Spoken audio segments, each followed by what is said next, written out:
Welcome to my YouTube channel technically. उम्मीद है आप सब दोस्त खैरियत से होंगे। तो आज की इस वीडियो में हम एक प्रोग्रामिंग लैंग्वेज है, कंप्यूटर की ज़बान है C++, उस पर हम काम करने जा रहे हैं। तो आज की इस वीडियो में हम देखेंगे कि C++ जो प्रोग्रामिंग लैंग्वेज है, कंप्यूटर की ज़बान है, उसके अंदर कुछ ऑपरेटर इस्तेमाल होते हैं।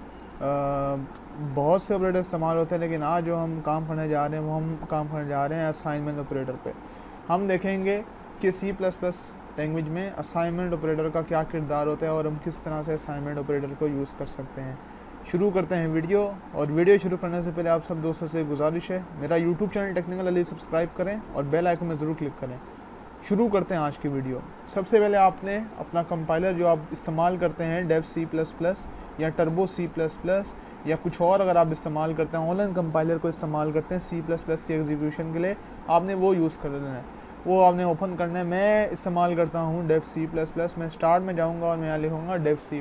तो मेरा कंपाइलर डेव C++ ओपन हो गया। अब क्या होगा, दूसरी चीज़ क्या है आपको पता है, जब भी आप C++ पे काम करते हैं तो आपको एक न्यू सोर्स फाइल क्रिएट करनी पड़ेगी। सोर्स फाइल क्रिएट करनी है। मैं क्रिएट करता हूँ सबसे पहले हेडर फाइल, जिसकी #include इनपुट आउटपुट स्ट्रीम। उसके बाद मैं लिखूँगा #include conio.h। उसके बाद मैं लिखूँगा यूजिंग नेम स्पेस std। उसके बाद मैं लिखूँगा इंटीजर मेन, जो कि हमारा एक मेन फंक्शन है, इंटीजर मेन। उसके बाद मैं यहाँ पे लिख दूँगा गेट ch।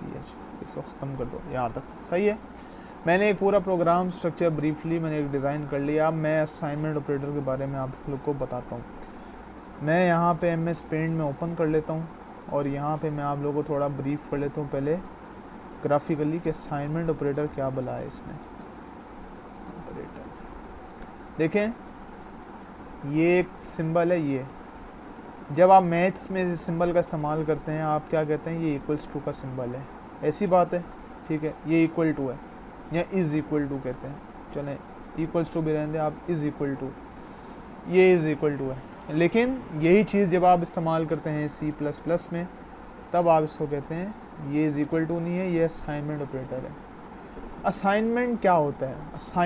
असाइनमेंट का जो वर्ड है वो असाइन से डिराइव हुआ है। एक वर्ड है, इसको हम कहते हैं असाइन।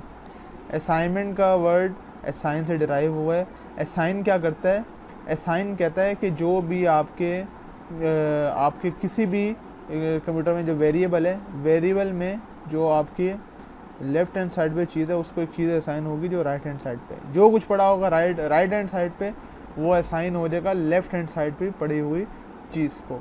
मतलब कि लेफ्ट हैंड साइड पे हमेशा याद रखें कोई ना कोई C++ का वेरिएबल होगा और राइट हैंड साइड पे कोई ना कोई वैल्यू होगी। अब ये जो वैल्यू है, ये इंट भी हो सकती है, ये फ्लोट भी हो सकती है और ये स्ट्रिंग भी हो सकती है। कोई भी मतलब कि वैल्यू हो सकती है। मैं कहता हूँ इंटीजर है, फ्लोट, कुछ भी हो सकता है। मैं तो अभी 2 डेटा टाइप लिखे हैं। अब वैल्यू में अब इसमें एक और चक्कर है। इसमें चक्कर ये है, जो वैल्यू असाइन होती है वेरिएबल को, राइट हैंड साइड की वैल्यू जब असाइन होती है लेफ्ट हैंड साइड के वेरिएबल को, तो वो फुली असाइन नहीं होती। मतलब कि वो उसकी एक कॉपी असाइन करता है। मतलब कि लेट सपोज मेरे पास एक वेरिएबल पड़ा हुआ है इंटीजर टाइप का a, सही है, और एक और वेरिएबल है इंटीजर टाइप का b, ठीक है। मेरे पास 2 वेरिएबल है, एक a एक b है। b वाले को मैंने 5 असाइन किया हुआ है। अब b के अंदर स्ट्रिंग 5 है। मैं कहता हूँ यार जो b के पास वैल्यू है वो a को दे दो, या मैं कहता हूँ a के अंदर एक नई चीज़ असाइन कर दो 10, क्योंकि a के पास स्ट्रिंग कुछ भी नहीं है। तो गार्बेज वैल्यू हो सकता है उसमें कोई ना कोई असाइन की हो, depending on the data type. Garbage value हर वो वैल्यू जो कि कंपाइलर ऑटोमेटिकली इटसेल्फ असाइन करता है, उसको हम कहते हैं ये गार्बेज वैल्यू है। और इसके कॉन्सेप्ट से ओवरराइड करने के लिए आपको उस वैल्यू को असाइन करवाना पड़ता है initially with 0 in case of integer. अच्छा, अब आपने क्या करना है, अब आपने लिखना है a इज़ इक्वल टू, मैं कहता हूँ इज़ इक्वल टू 10, कि 10 में आप a रखवा दो, ठीक है। अब जो 10a है, a में 10 आ गया। अब a के अंदर जो कोई भी पहली चीज़ है वो ख़त्म हो गई है। अब a की जो ओरिजिनल वैल्यू है वो 10 है। नेक्स्ट स्टेप में अगर मैं लिखता हूँ इधर आके, मैं कहता हूँ a इज़ इक्वल टू 20। अब क्या हुआ, अब 10 ख़त्म हो गया, ओवरराइट कर गया, ठीक है। जो पहले वैल्यू थी वो ख़त्म होगी और अब नई वैल्यू जो भी है वो असाइन होगी असाइनमेंट ऑपरेटर के थ्रू। उसके बाद क्या हुआ, उसके बाद अगर मैं ये कहता हूँ, अगर बी में पड़ा हुआ है, ये बी में 5 पड़ा हुआ है, तो मैं कहता हूँ ए इज इक्वल टू बी। अब आप में से कई बच्चे ये समझेंगे कि बी में क्योंकि 5 पड़ा हुआ था, वो बी में 5 पड़ा हुआ था और ए में 20 पड़ा था। आप बोलेंगे अभी आपने बोला था ओवरराइट कर जाएगा, तो 20 गया तो यहाँ आ गया 5 और बी में क्या आ गया, बी में भी 5 ही है, क्योंकि मैंने आपको पहले बता दिया है कि ये एक कॉपी असाइन करता है। बी की जो वैल्यू है उसमें 5 पड़ा था, 5 की एक फ़ोटो कॉपी बनी और वो फ़ोटो कॉपी असाइन होगी ए को। ए के अंदर जो ओरिजिनल वैल्यू है उसको उसने ओवरराइट कर दिया, लेकिन बी जो असाइन कर रहे हैं वैल्यू, जो दे रही है अपनी वैल्यू, वो फुल वैल्यू नहीं दे रही, वो उसकी एक फ़ोटो कॉपी दे रही है।